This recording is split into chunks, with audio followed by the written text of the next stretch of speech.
So our DNA is also used for those hybrid races. And I know a lot of people think, how can they use without agreement? But there was always agreement on a higher level. They will come on Earth and live here. They have to adapt to us. And then one day they might also, you see them in the cities. Have you tuned into a future where that's a possibility? Yes, of course. It is a little bit like Atlantis. Atlantis was normal. It was totally normal to have higher frequency beings near you. Most people who are connected to my energy, they have hybrid children. This means that with their DNA, not only from human DNA, but Grace DNA, Syrian energies, Pleiadians DNA, or other star races.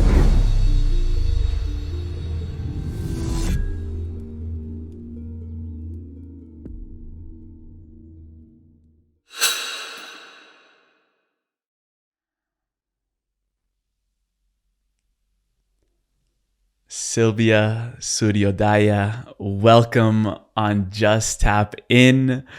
What are you most excited about right now in your life? Thank you and welcome, Emilio.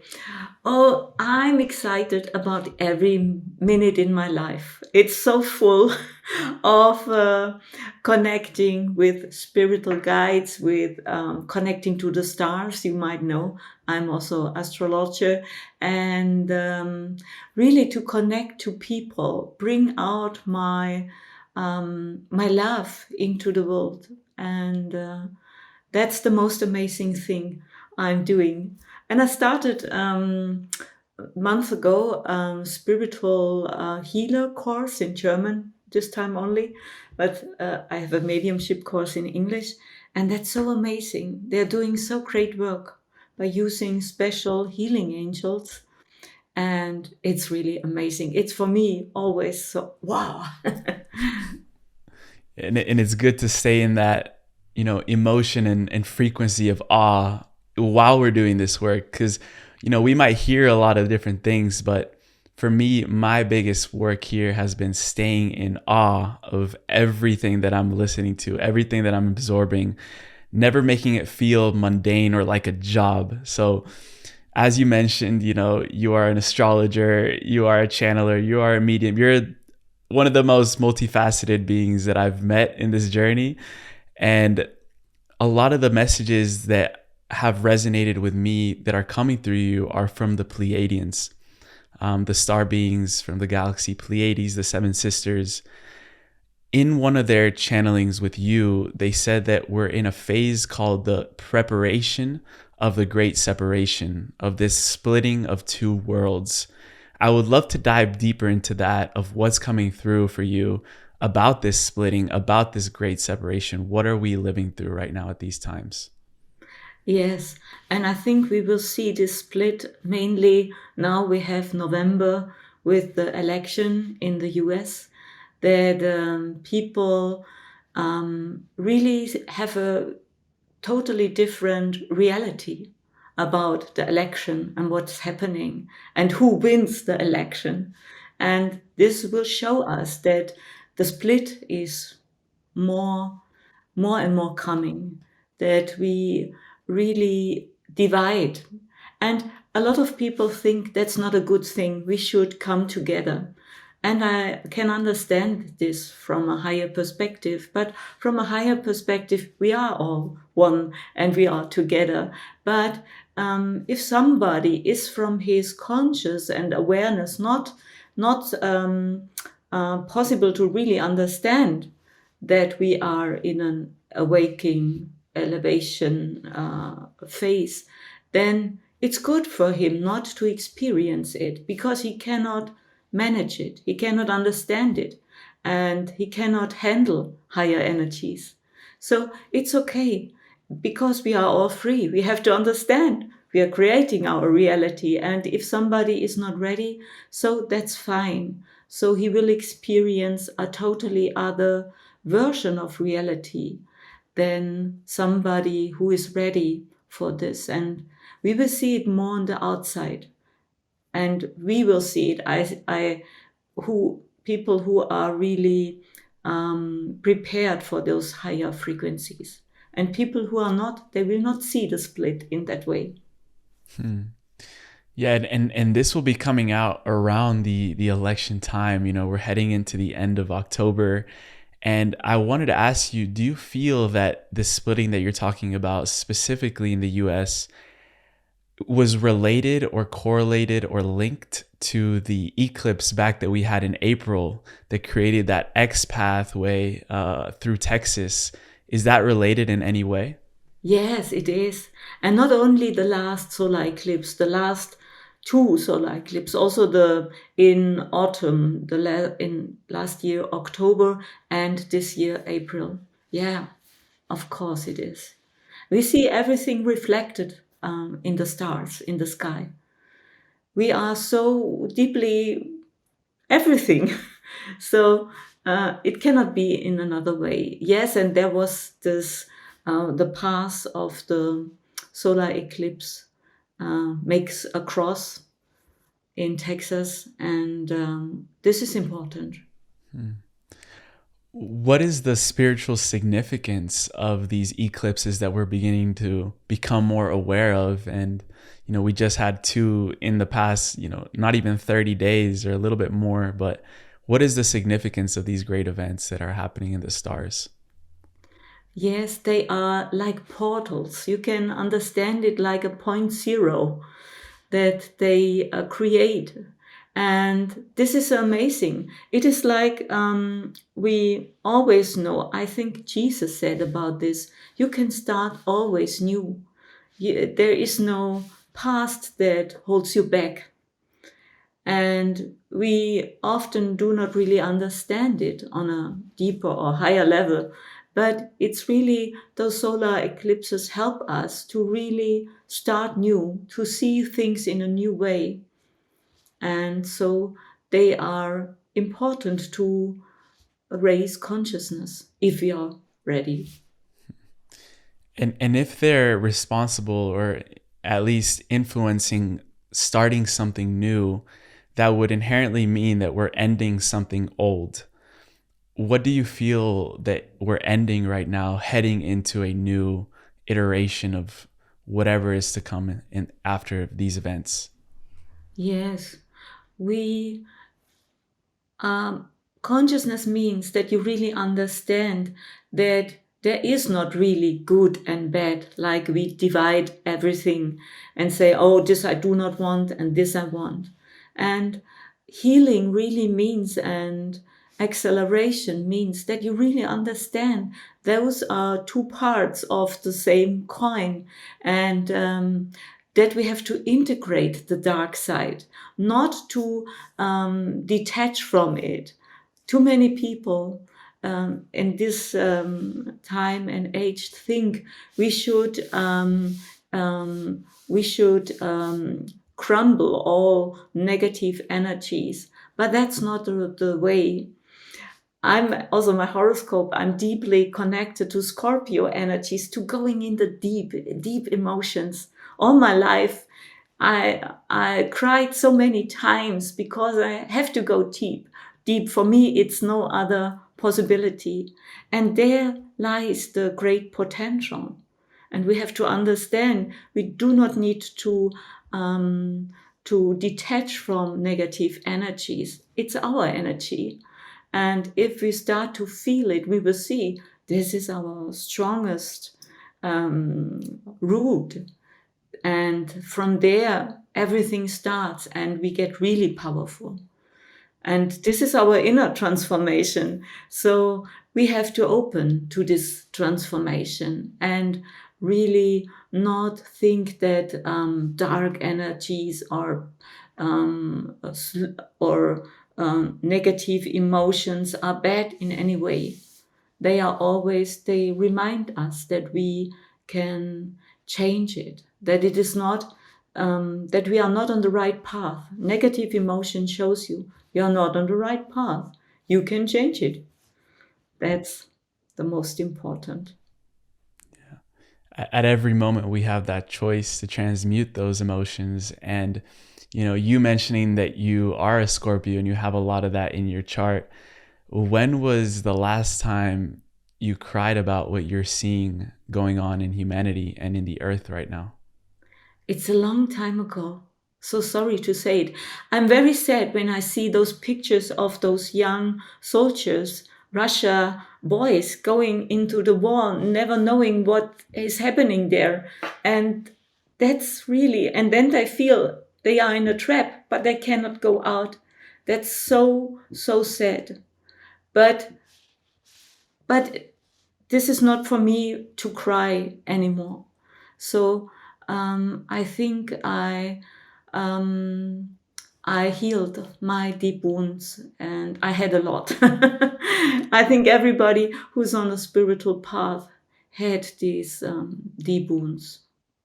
Mainly the old one. The young people who are coming to Earth, they are now totally other race and coming with another consciousness. But we we have to heal our wounds. Yeah. Yeah. And you have said before that these new children, or these new, the new iteration of generations that are coming on, they will be able to find their multidimensionality very quickly. What else could you tell us about that process of them tapping into that multidimensionality that they are? Yes, they will know what is really important for them. And I teach children yoga many years ago, but then I spoke about dragons and unicorns and something like this. And they are so open. They really understand. They can see it. And for them, it's reality. And so I think they will go their way. They will connect to their inner guidance more than the older one, in an easier way to know which way to go. And I see it also, my sons and other young men or people, young women, they really do not want to go the old way to only have one job and work or the whole day. They really understand that freedom is a very precious value, and they want to see the world. They want to connect with other people, and so yeah. How did you start connecting with the dragons? I'm really curious about that. Yeah, I don't know how long, but the dragons are so powerful energies. They are between the dimensions. Some people only see like a form of reptilians in dragons, but they are like fire and light. They are powerful energies. You can see them in a form of earth angel, really connected to helping transformation going on. And yeah. Have they worked with humanity before? Yes, of course. And you also see in many fantasy stories how important they are and how powerful they are shown. And yes, they have worked with people centuries before this century, but only for people who are really open to these energies. Yeah. And that fascinates me so much, is just knowing that, throughout human history, well, the history that we weren't taught in the history books, we've had interference by many galactic civilizations throughout time, one of them being back again to the Pleiadians. And in another of the channelings, they said that they are the closest, either maybe DNA wise, to humanity. Going a little bit deeper into that, because maybe a lot of people are feeling connection or even making contact themselves with the Pleiadians. Why are they so close and why do they have such an affinity to humanity? Yes. What I know is they were on Earth many years ago, thousands, 100,000 years, or maybe 300,000 years ago, and they were in the Nordic regions. And they also look, most of them, with blonde, long hair, like we see the Northerns today. And and so it's like family. They stayed here on Earth and connected to humans. And our DNA is very similar because of these connections, and also because of the connection with the Anunnaki. Because the Pleiadians are, you can say, like a future version of the Anunnakis. I know a lot of people do not want to see it in that way, but yeah, there's a lot of also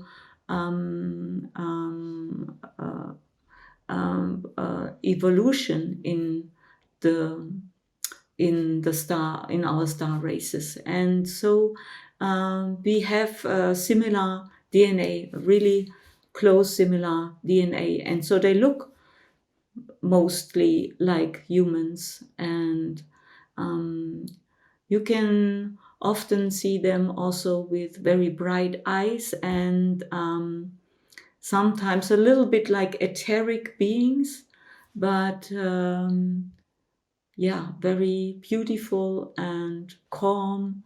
And yeah, so it's best when they connect us, maybe as one of the first races, so we do not will be so afraid of this otherness. What was it like for you when you began to start making these contacts with, other galactic races, interdimensional beings? Was this something, because I know with a lot of people I've talked to, they were, and essentially we're all born with our multisensorial gifts awakened and activated. Then through time that gets shut down. A lot of people don't shut them down and they just continue on from a very early age. Was that the case for you, or did it come online a little bit further in your life? Yes, as a child, I was very connected, and everything about enterprise or something about UFOs was really real for me. But then I get a reality check, you can say, and go to school and all those things, and then you want to have a boyfriend, so there are other interests that are more. Other priorities. Yes. And then you forget all those, and then you go have a job and you be really serious, and then you get your children. And so it was really underlying. I forgot a lot of those connections, and it needed time and deep depressions to really stop being in this yeah, in this hamster rad. I don't know if you have the English word, and really to understand that there is more. And yeah, and this was a great opening. First, I connected to angels, and to God I was always connected. Since my childhood, I was speaking to God and Jesus, and experienced a lot of very real visions with Jesus. And when it was always very dark in my life, and but Pleiades or star beings wasn't so real for me a long time. And then I opened and I saw videos on YouTube about the Pleiades, and then something triggered in me. And then I remembered about those connections, and also with the grace I had connections. And I, at this time when I was 20 and I had a lot of connections with the grace, I did not want this. And because of my fears. But now it's really getting better, and I understand now those family connections and that there is no need for fear. Yeah. And apart from that as well, there was a specific um, group of beings that led you to one of your first important initiations, which were the Elves of Lyra. If you would like to open up with that story, I would love to hear it. Yes, I was always connected to the forest and to nature very much. And whenever I did not feel very well, I went to the forest. And my name, Silvia, means connected to the forest. And yeah, and it was not so easy to really allow myself that this is reality for me, the elves and this connection. And when I saw Lord of the Ring and there the elves, there was so much love and so much connection. A remembering for you or something. Yes, it opened. And then I heard they often sing in my dreams and calling me. And it is family for me. It is so deeply family. Yeah. And what does being initiated mean to you? It means two things. One thing is you have to be ready. You have to be ready, and from yourself, allowing yourself to open to those frequency, because they are very friendly, and they never will contact you if you are not ready. And so it needs your invitation, also your intention, and the right frequency. It's really like a radio station and radio sender. You need the right frequency, and then the connection is there. And yes, and with the willingness to live this higher agreement you made before, this is the most important. Then those initiations come to you, and yeah. And it's really not sometimes so easy to step in this footstep of this um, work. Yeah. What about those that are ready? They're like, I've been sending out my birthday cards, I've been sending out my RSVP. I'm ready to make this contact. And a lot of us, tuning into this are ready. Like, if we're already being exposed to this material, we're either subconsciously or very consciously saying, I'm ready to make this contact. Then the next step there that you were talking about is being in the right frequency. How do you access and make that leap into a frequency where these beings or these interdimensional entities can begin to interact with us and help us and support us in our own journey? Yes, I was yoga teacher about 20 years and meditated every day. But this was not to this did not help me to connect to those beings. It helped me to calm down and to open my consciousness. Yeah, that's really fine. But this contact to higher beings is really does not need meditation. It needs to understand, to access your inner powers, and this mainly means that you should follow your excitement, your true path. And this time I'm not really meditating very much, but I'm I allow myself to see them. I allow myself to bring their messages out. And it's not like they showing me a paper with everything.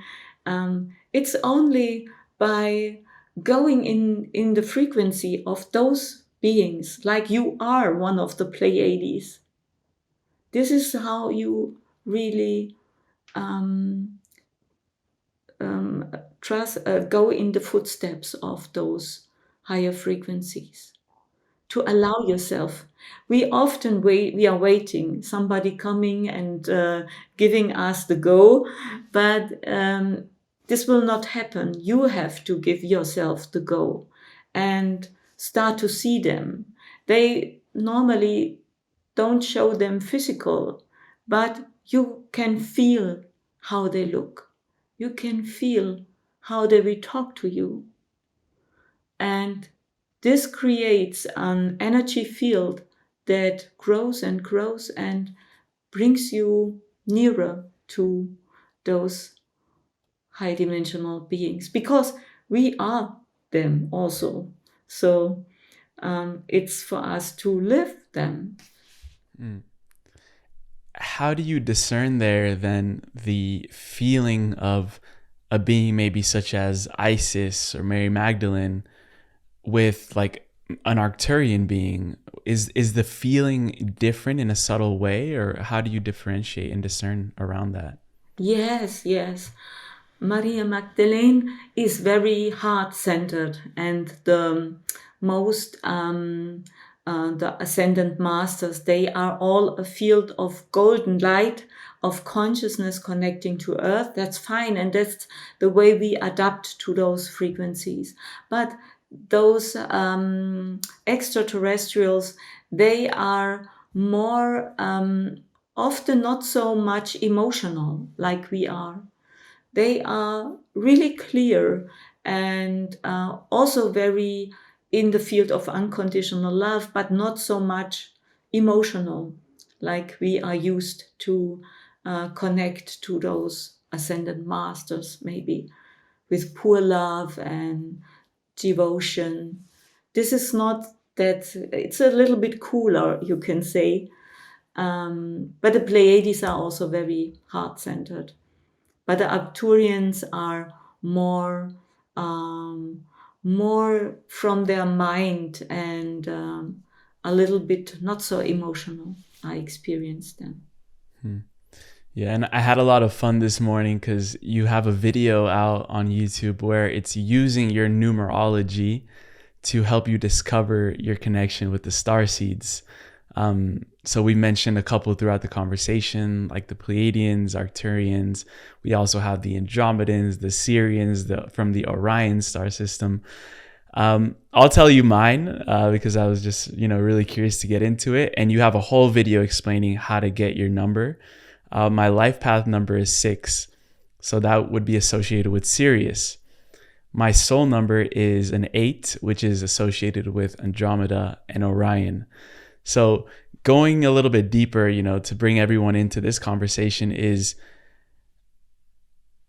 what is it like to determine from which star system you're most related to, and how can you utilize that knowledge? Like, how can I utilize the information of knowing that 6 is Sirius, 8 is Orion, to go into more of my highest purpose in this lifetime?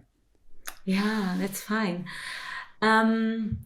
We do not come from those star systems, and it's really this is very important to understand. But the Sirius energy is very playful. It brings a lot of creativity, and you do very creative work. So this connects to Sirius. They are really it is a really high energy. It is connected to the dolphins, to the oceans, to the whales, and to be playful and creative. And the Orions are with these energies. It's really important to forgive and do really look what are my connections in the past, and where can I go more peaceful and forgive others. This is the Orion energy that wants to heal. But Orion is a very high energy now, and very active energy that helps us to act out those spirit thoughts. And so you are doing it in a very practical way with those um, interviews. That's fine. So you're online on your line, you can say. And what's the difference there between the soul number and the life path number? Yeah, the soul, the life path number is more the direction you are going, the kind of direction you are going, and that this is the way you planned it out before coming to Earth. And the soul is more those inner feelings and those inner calling that might show up. And so it's not so much different, but it is different. The one is the way you're going, using those possibilities, and the other is more this inner calling and this strong emotion that wants to play out. Mm, mm. Yeah, that makes sense. And, in another channeling from the Pleiadians specifically, and I know this is, an issue that, or a topic that people love to talk about, which is, the Pleiadians said that our twin soul can now meet us on Earth. I don't know if that has to do with the timelines converging or just the energy available to us. But how is that process unfolding from what you've received? Yes, everything happens in the here and now. And this means it's not that something new arises, it's only that we are now becoming aware that there is so much more. And the most important connection is the connection to ourselves, to your own energy, and to understand on a multidimensional level there's so much more going on, that you are not only this person. This is the most important connection. And twin souls are often souls that have a similar life path. They might meet or not. That's not the most important. The most important is to love yourself and to discover who you are. And this also brings the connection to higher spiritual beings, that you really understand who you are. Then the door opens to connect to them, because they are also on this level that they understand who they are. And so it creates no fear. Mm. How would you even begin to recognize a twin soul in the first place? Um, I know there are a lot of concepts out there. Um, you can feel that this person is special, that there is a special energetic connection, that you might not think about it, but something in your energy field activates. And you cannot do anything against it, it activates. And these are often signs. You cannot forget the other person. He's always there, or looking in his or her eyes really is like electricity flowing between. So this is possible, but it's not the same soul. It's only on a higher level you planned to meet this soul, to maybe have together a higher plan to make here on earth, and to create something together. Is there ever only one of these other souls, or can there be many? Can there be multiple? There can be multiple, because you are also not one fixed person. It's about what you think, what's your frequency, and this changes. This changes not only your perspective, it changes everything at every moment. So maybe you think you connect to your twin flame, But the next moment you are in another frequency and the twin flame is another. It's not the same like before. And so from this perspective, it must be multidimensional and not only one person or one being.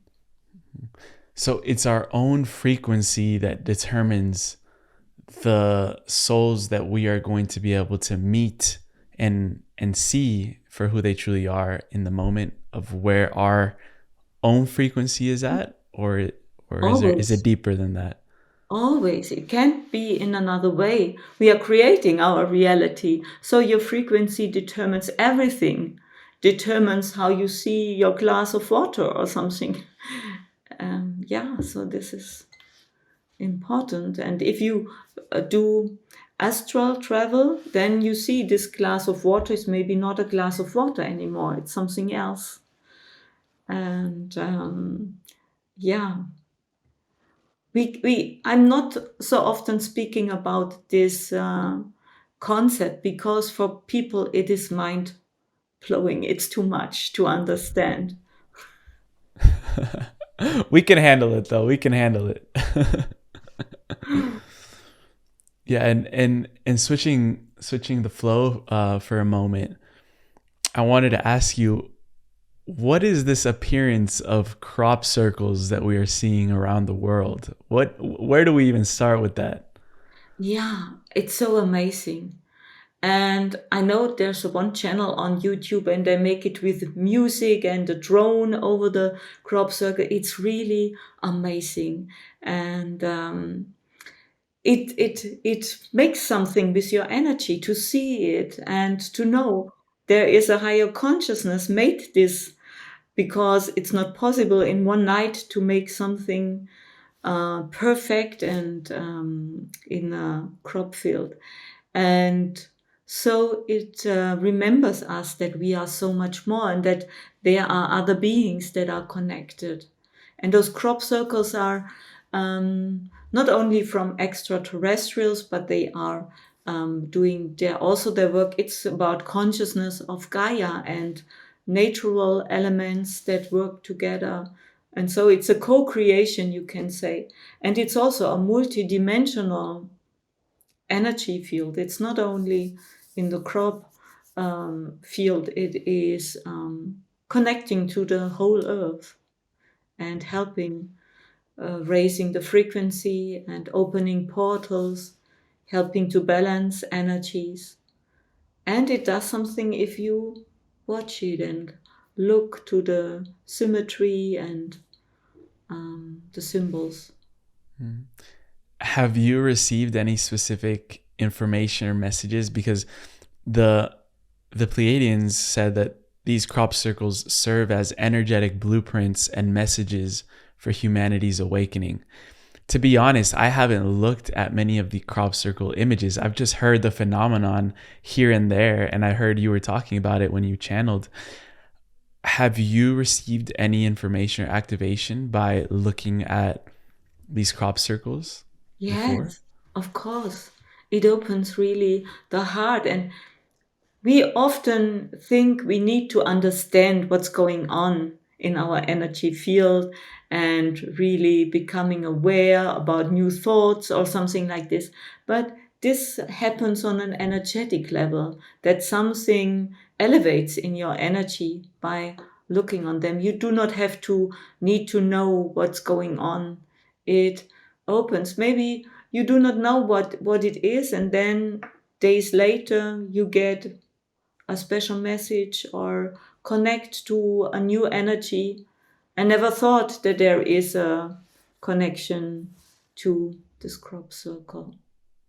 Yeah. And it's almost like light language as well, where a lot of these things we don't have to view them from the mind. We don't have to view them from the intellect and even understand them on an intellectual level. Like sometimes just hearing a piece of light language or just seeing an image of sacred geometry, like our heart is already receiving that, and we don't have to do anything else. We don't have to understand it. We don't have to like work out the math equation behind the image.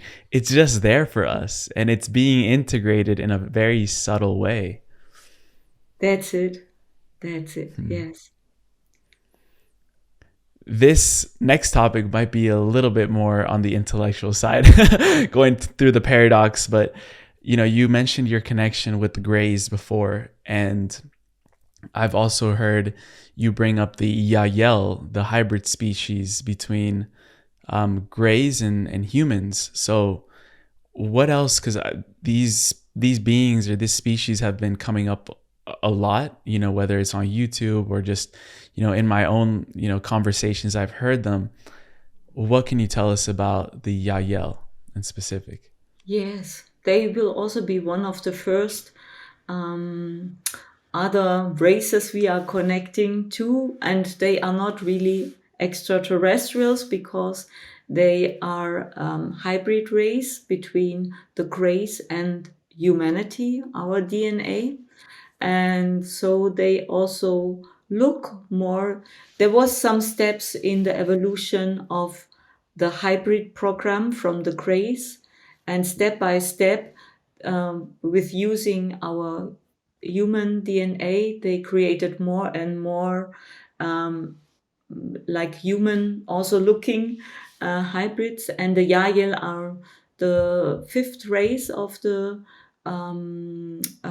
this evolution, and they looking very much like humans, and so they will also be one of these first race connecting to us. And they have also a more pale, a little bit more gray skin, and they are sometimes a little bit smaller than we humans. Um, and they also are connected to the hybrid kids. This is another topic, but Let's go into it. I'm here for it. I'm here for it. so yes, so our DNA is also used for those hybrid races. And I know a lot of people think, how can they use without acceptance or agreement our DNA? But there was always agreement on a higher level, always. And most people who are connected to my energy, they have hybrid children. This means that with their DNA, there are those hybrids created, not only from human DNA, but Grace DNA, and also Syrian energies, Pleiades DNA, or other star races, and they will come on Earth and live here on Earth, those hybrid children. It is not in the way that only I, with my DNA, there's a child, but it is the mix of further children, further humans, that this DNA is mixed. And yes, they will come on Earth and live here, first more in hidden places, and they have to adapt to us and to, yeah. And then one day they might also, you see them in the cities, the Pleiades and yeah, yeah, and it will be really normal, you can say, maybe. Have you tuned into a future where that's a possibility? Yes, yes, of course. It is a little bit like Atlantis. Atlantis was there. We also had this normal, it was totally normal to have other higher frequency beings near you, you can say. And yes, this remembers me very much on Atlantis times. Yeah. And how do you feel we'll do things differently from the Atlanteans? Um, I think those people who will awaken more and more, that they they will not make the same mistakes like the Atlantean people, who thought that power is that you can create power over others. This is a concept that does not really work, because we all have 100% power. Nobody has less power. So you cannot really control other people. You can have the illusion to control other people, but it's not really possible. And in this future, I see that there is more love between the people, more forgiveness, more acceptance of other beings. And yeah, I see it in a good way. Mm. And this, potential future of us being in community with other civilizations galactically as well here on Earth, like I imagine that there's a whole process and there's phases for that to even be rolled out in the first place. Are we already commencing that process? Are we in the first phase, or where are we in that future that you just revealed to us? Yes, we are in the right place, and we are in the first phase, you can say, or the second phase, how you will name it. Of course, it is going in a good way. But the media and all those and the wars, we think we are on the wrong path, but that's not true. We are on the right way. Yeah. I think the next years we will see this first contact, yes. Yeah. Would that first contact be with a specific race that you've tuned into? Because I imagine if we all of a sudden have beings that look like giant mantises, like everyone's gonna be like, what is going on? So I don't know if they'll be the first ones. You can come in later, but I don't know if they'll be the first ones to step in and show themselves in their physical form. So which ones do you feel will be the first to really grab our awareness and our collective consciousness in this disclosure? The Pleiades, I think, and the Yael short after, or maybe in some regions more the Yael and other regions more the Pleiades. Yes. And they have the ability to show in physical form, because I know the Pleiadians are maybe of higher dimensions, or yeah, are we going to meet them at a certain dimension or vibration to be able to interact with them? What Yes, what we will have that be to, like? yes, we have to raise our frequency and then meet them on this level. Yes, and they have the possibility to show them in a physical form. Also, they might have not so much physical form, but they have the possibility to create like um, uh, um, what's the name? Halo. Um, um, Four-dimensional energy, you can say, that they show you in a physical form, but they do not need it in maybe other, when they communicate with them together, they do not need this physical form anymore, but to connect with us people, they will use this, yeah, Like a hologram? hologram. That was the word I Oh. missed. Yes, So we might see them in holographic form first, yes. while our frequency is getting to where they are. Yes, yes. And communication, will that change as well? The way that we Yes, communicate? of course. And a lot of those young people coming to Earth, they have telepathic more abilities, or seeing without eyes. There are amazing videos out there. And yeah, it's the most important is really to allow it.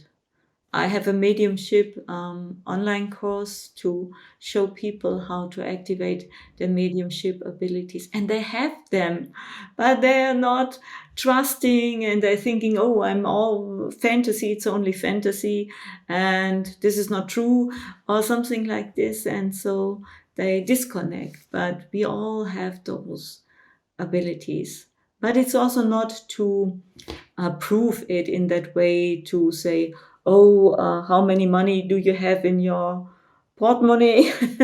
It's not about those kind of games. It's really to connect from the heart and to see and to ask the right questions and to receive the answers. Hmm. And speaking about games, we have the current, political games playing out now.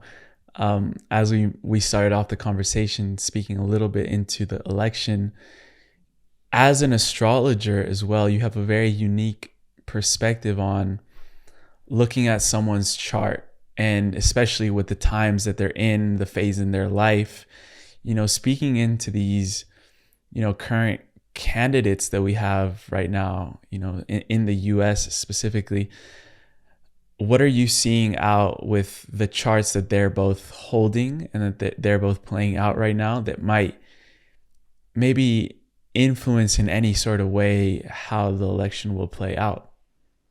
Yes. I hope there will be a shift before the election. And we have really intense energies right now. When I looked the horoscopes and I made a video about this, Donald Trump's horoscope looks more like he's winning than Kamala Harris' horoscope. But I hope she also have some good positions. So this is not 100%, but his horoscope is really looking more success. Yes, and that's not my personal opinion. It's only looking on the horoscope. Yeah. And what about the horoscope in specific? Does it tell you that someone might have a stronger chart in that moment? Yes, yes. We not only have the birth horoscope, we also have the life cycles in Vedic astrology, where we see what planets are at this time most activated. And there are all his success planets. Jupiter and the Sun are really amazing positioned, really amazing. You can't believe it. So What is it? um, I can't tell you it right now. I haven't looked for a month at his horoscope. Yeah. But I know his 10th house is very strong, and with the Sun and Jupiter. And so I have to, sorry. I got, We'll link to a video that you've done in the past yeah. around that. And but one thing you also mentioned is that Mars is going to be going into retrograde, which happens every 2 years, a month after these elections. Will that have an impact on the results in any way at all? Could you foresee that? Yes, I think um, also the election will be a great chaos. And we have there also a full moon with Uranus and not easy energy. So yeah, there could also something happen before the election is possible to Donald Trump, because he has this Uranus Algol connection. Algol is a fixed star in his 10th house, very prominent. And this also when Algol and Uranus meet together, this was in July when this assassination attempt happened. And we also have it now coming together. And so I hope that nothing bad happens.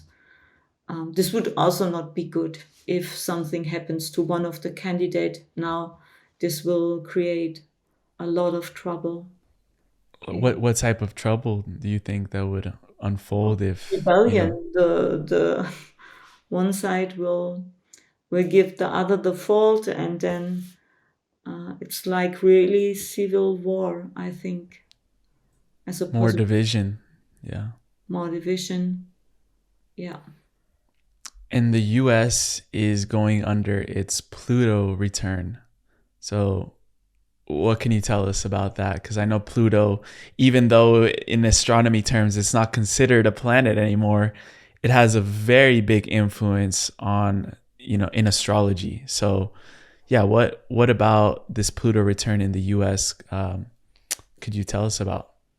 Yes, this Pluto return happened. It happens already 3 years, you can say, that Pluto is around this decrease, like it was in the birth horoscope around 176 years, I think, when and it is about a transformation, a big transformation, but a transformation always goes on with a destruction often, that the old system has to crumble to start a new one. And it is the second house. This is connected to our financial system, mainly of the USA. And so I think this position also with the dollar at the most important currency of Earth, of the world, you can say that there will be changes and yes, that maybe something a little bit like a fall down can happen and something new. And but Pluto always and all those planets, they help us to bring more balance back and and destroy what does not really work. So it's not something so bad. I know a lot of people think about digital currencies that they are really bad, controlling people more and more, and those power people behind them, like BlackRock or something like this, that they control the world. But you can believe in that, or you can believe that everybody has 100% power.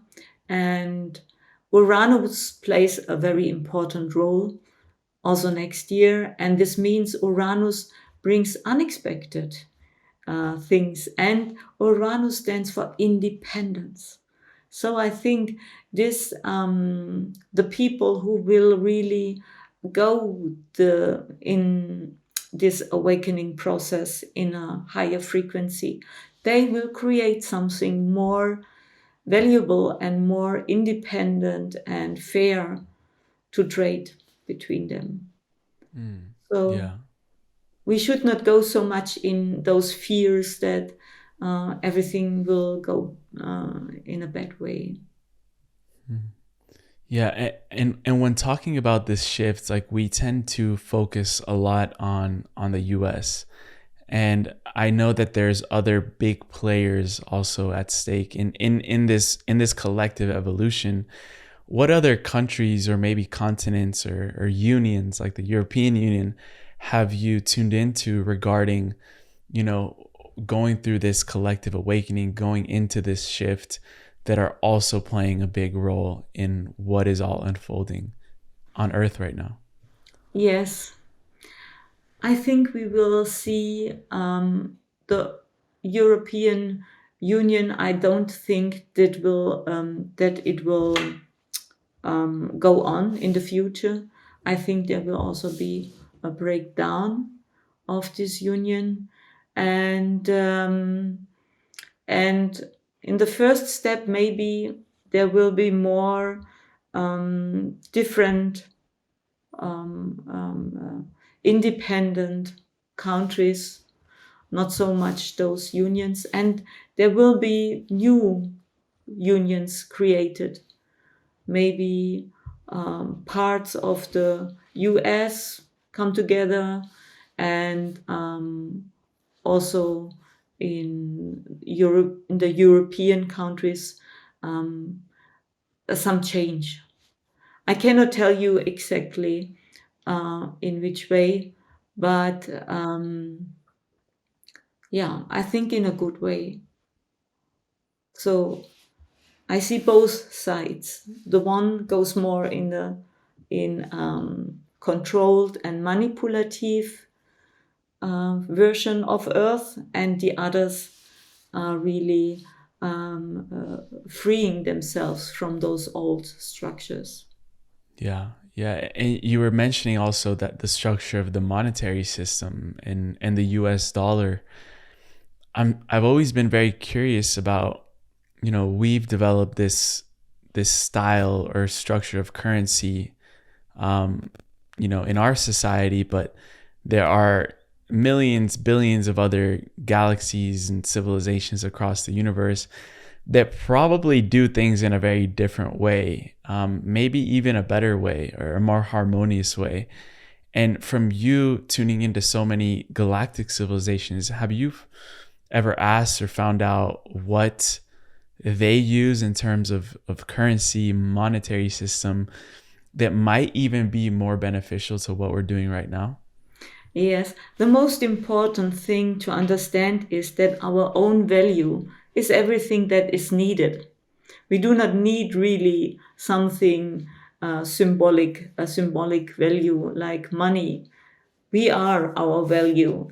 And so if we have better possibilities to manifest what we need, there is no need really for money anymore.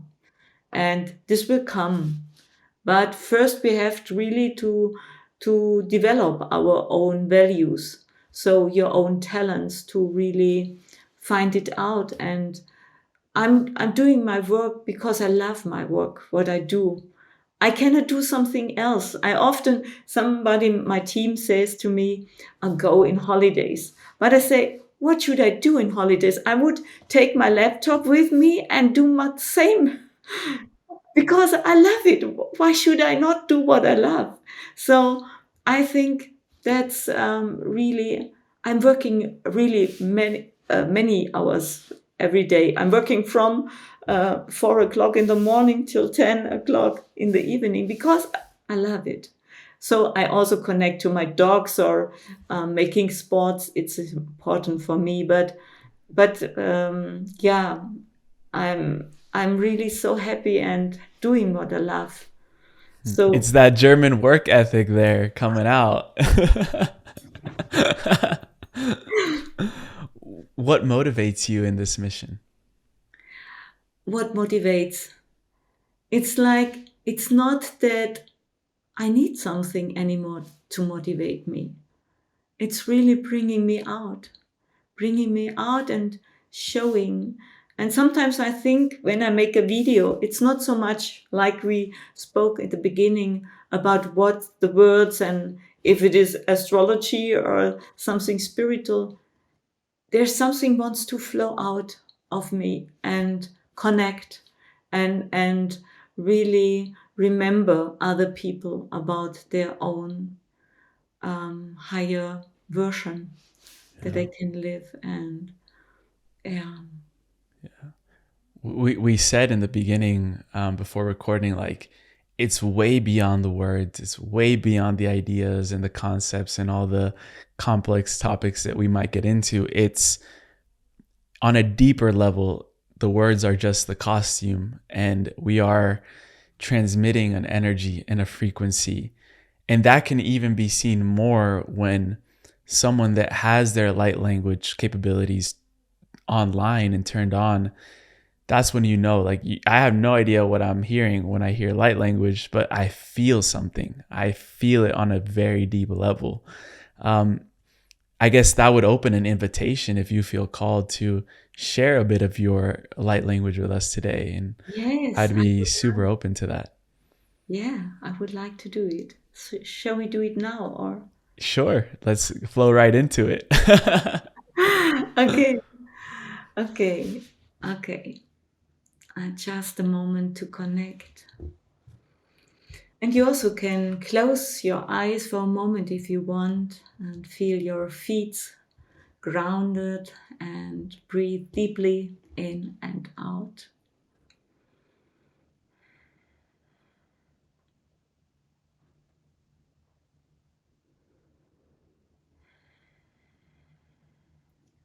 Niahash temiaka, hualelea, no tuame, huashtiama temataka.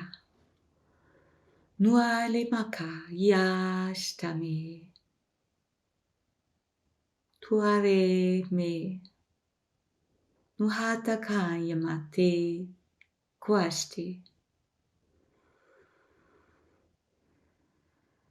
Nuare ma yata. Ishanata kame. Tuale yameaka. Ni tamishtaka. Tuane tea.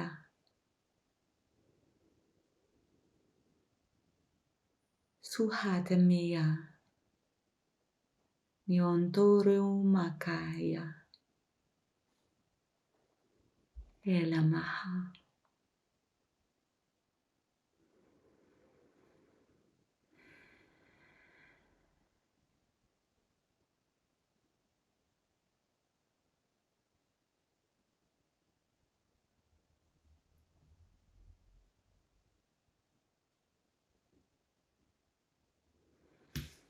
So maybe you can feel this energy flowing. As I open my eyes, everything looks brighter around me. That felt very loving, very like nurturing. I'm curious, who do you did anyone come through there? A specific star being or language that Yes, you can? it was a Pleiadian being, a female Pleiadian being. It is like my other version, you can Mm. say, um, connecting to this star family and to a planet there. Yeah. So beautiful. Thank you for being open to sharing that with us. Oh, I love to. Yeah, and in every single of your videos, you have a little bit incorporated that light language because they're transmissions as well. So yeah, really encouraging for people that want to have more of that experience to head over to your channel as well. We end every show with a segment called the Final Trio, which are little questions that we ask at the end. But before that, where else would you send people to connect with you, connect with your work, work with you more closely and receive your beautiful energy? Where would you send them to connect? Yes, maybe my YouTube channel, they can watch what I'm doing. Also, I have a website, Silvia Group.com. You can give it further there. They find my courses, my mediumship course, and also I have a course for negative beliefs to heal your negative beliefs and find your power, and a membership there, and a Vedic astrology course I have. And then they're gonna have to learn German if they don't know German because you do a lot of content as well in German. Yes, yes, and then I have a new card deck, like I Tell told us about you, from the goddesses 66, but first only in German language. It's really not easy. It's about those restrictions to send them to the USA, and then the tax problems, and does not really make so much fun. So the all sorry. the all the 3D logistics to getting out a vision into the world. Yes. But now I created a small online course about the goddesses and the 12 days after Christmas. You might know, we call it in Germany Rauhnächte. I don't know if there is rough nights in English or something. They are very important, those days of transformation between the years, and to reflect and meditate. And so Yeah. What have you learned about the divine feminine from working with these goddesses? they have so much love, so much power, so much brightness, and the divine feminine is mostly connected to our emotions and our real life. This is I love them for. They are not so um, they are really practical. They give you practical hints and advice, and help you to find your female power to forgive others and heal emotional wounds. And they are full of wisdom, and showing them there's a goddess Hestia. She's connected to the fire, to the oven, to the fire in the house. So it's very practical. It is about our life and finding this higher consciousness in everything we do, in educating our children, going to work, and that's the amazing thing about the goddesses. They have this practical wisdom to help give you tips in every situation. Beautiful. Yeah. Yeah. We called them all in before coming on the show, and Isis, Hot Thor, they've all been around here. So So powerful. Isis is so powerful. She's she really is like this angel and really strong energy. very She's strong, very a little strong. bit like the mother of the goddesses, yes. I was just in her temple in Aswan down in Egypt, and it was such a beautiful experience. And you could feel her energy there very strongly, very strongly. So yeah, we all have access to them. We all have access to them. We can call them in at any moment of any day in any situation. They'll be there for us. Yes, and especially about the first three chakras we have, the root chakra, sacral chakra, and solar plexus chakra. They help us to heal those deep wounds of shame, of guilt, and not being loved. They are really amazing in helping us, because those spiritual people listening to this podcast, they have often opened third eyes and the crown chakra, and but those lower chakras, they do not work so well, and therefore we should heal them, and the Yeah. goddesses are there very helpful. Yeah, and I've also heard if you want to open the higher chakras, you have to first dig deep down into the first three. Make sure you have the foundations, like the roots of your tree, of your base, and then you can start seeing all these galactic races and UFOs and all of that other stuff that happens when our third eye awakens. And the females and the women's are connected mostly to those three chakras, because with the menstruation and also the birthing process, they are really strongly connected, and they can bring there a lot of healing for the world. Beautiful, interesting. Thank you for bringing that up. For the final trio, the first two questions that we ask are personalized to the guest, and then the last one we ask at the very end of every show. The first one I wanted to ask you is, what has been the greatest lesson or teaching that you have received from your own channeled material? The greatest lesson, I think it is forgiveness. Really deep, forgive myself. Because I could forgive others, but myself, to forgive myself, to go in this field of higher consciousness and forgive myself. Beautiful. Thank you. The second one is, what does it require for a civilization to live in harmony with the cosmic laws? To heal our own wounds and really integrate our shadow aspects we often do not want to, and really understand we have everything we need. We have 100% energy. We do not have to grab from somebody else. We do not need it. We have everything in us, and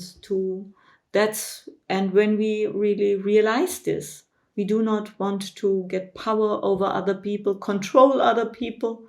it's not needed. Everything is right at every moment.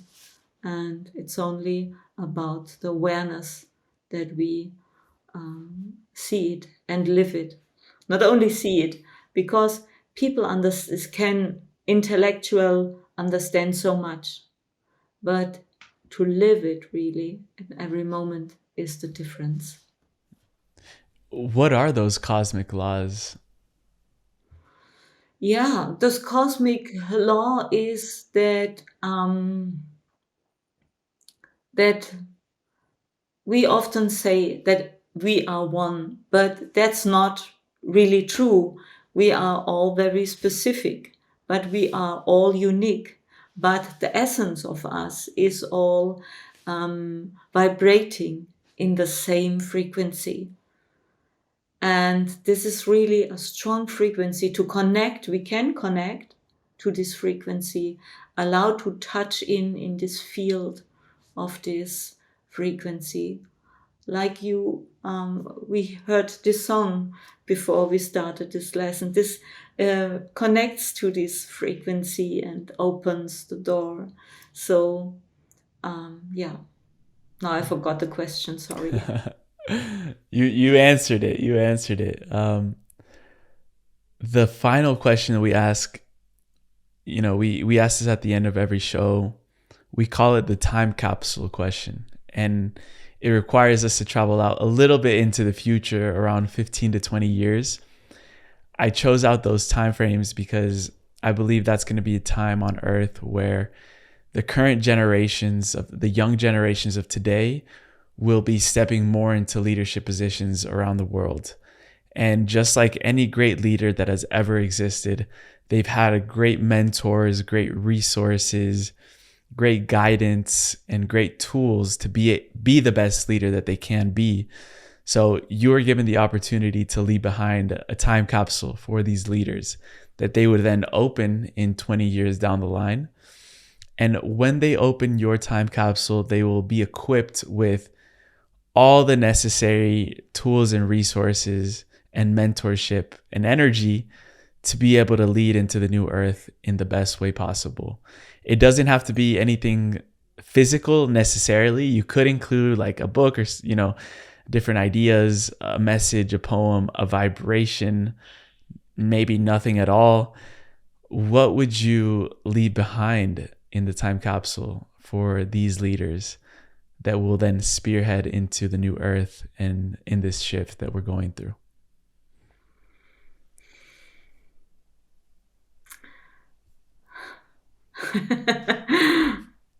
One of my dogs, but I love them so much I would not give them away. But animals or plants, they are so full of love um, and showing us the beauty of life in every moment, and this deep devotion to life, not to have to be the best or something. That is not what really makes life beautiful. To see it in everything, this beauty. Let's put all of Noah's Ark in there. All the animals, all the all the animals available to us, put them all in there, including the Yeah. dogs. I love the dogs. I love them so much. What, you have a Dalmatian, right? Yes, he's sitting here outside of the door, and I hope he will not cry, because normally at 12 o'clock he gets his luckily we say in Germany, his food, and he's so hungry. And then he's very sad. I have 4 dogs and I love them so much. Beautiful. Well, they patiently waited until we were wrapping up for them to get their food. Silvia, it was such a pleasure to connect with you. I absolutely love the work that you're doing, the way that you show up, the energy that you transmit. It's very soothing. It's very calming. It's very uplifting. And I have a feeling we'll continue this co-creation down the line, and wishing you the best. And I can't wait to do this again. Thank you so much, Emilio, for this possibility. And also, you create such a peaceful, amazing field. Thank you so much for this and your work. Thank you so much.